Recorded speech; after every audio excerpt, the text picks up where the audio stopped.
Wala nang mas kiklingi pa sa isang alagang aso na laging nakadikit ang nguso sa pisngi ng kanyang amo. Bakit? Bakit ganyan?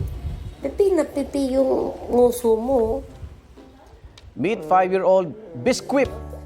Kwento ng fur mom niyang si Star Santiago, mahilig talaga sa cuddles ang kanyang alaga, kaya naging bonding na nila ito. Biro naman ilang netizen, mukhang may pinagmanahan lang si Bisquip. Paraw naman pala kasi silang clingy ng kanyang mommy Star. Meron ng 9 million views at 1.8 million likes online. Kung ang isa lagi nakadikit sa amo, me time naman ang gusto ng 1-year-old Shih Tzu na si Star. Chillin' like a true bakasyonista ang fur baby habang nakahilata sa kaba with kumot. Aba, may cellphone pa oh. Day off daw muna kasi siya sa pagbabantay at pagtahol.